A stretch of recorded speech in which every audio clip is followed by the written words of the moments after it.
Portuguese.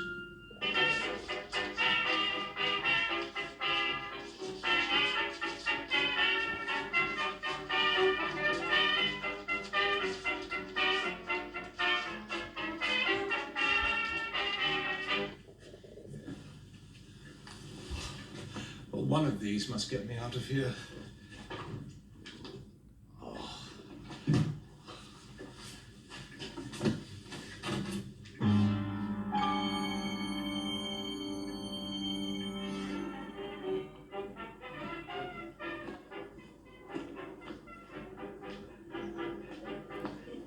That was great fun.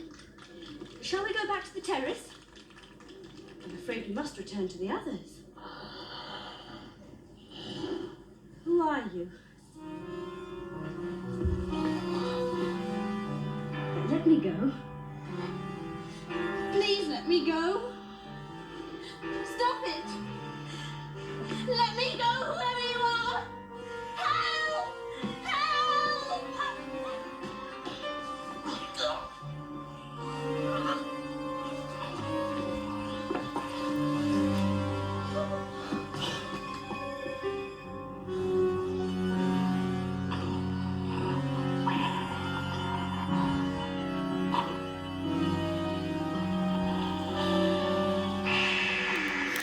Oh!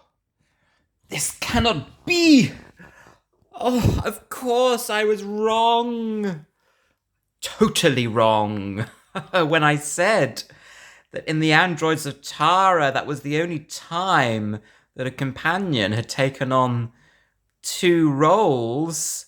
Of course, it happened here in Black Orchid by Terence Dudley, with Sarah Sutton, of course, playing another character, Anne, I think. Yes, it's all coming back. And of course, I think Black Orchid might have been the first purely historical story. That is historical in the sense of the word, of there being no sci-fi elements as such, since the Highlanders in 1966, 67? Wow. Yes, goodness. I loved all that sort of wandering around the house in his dressing gown with the doctor. I thought that was great. I've always been a big fan of sort of murder mysteries and Cluedo, and this sort of has a bit of an essence of that about it, doesn't it?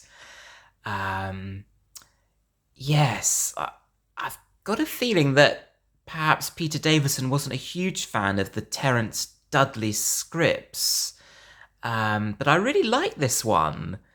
I think it's got a lot going for it. All that sort of, dancing outside. The weather looked terrible, didn't it? But never mind. It's got that real sort of 1920s sort of feel about it, hasn't it? Wonderful costumes. And I remember there was the Charleston at one part, and the Doctor playing cricket.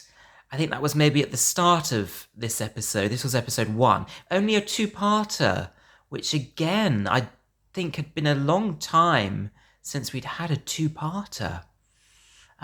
Possibly going back to the Sontaran experiment. But yes, this was a real chance for Peter Davison to show off his cricketing skills. Much better player than Smutty,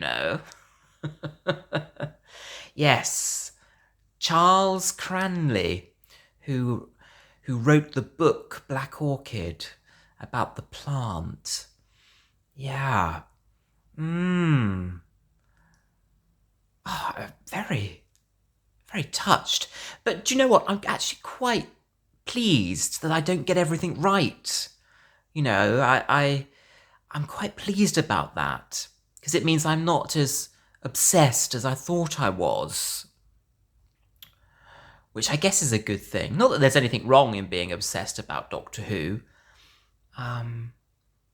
But perhaps I'm not as obsessed as I once believed. Or maybe I'm just getting old and forgetful.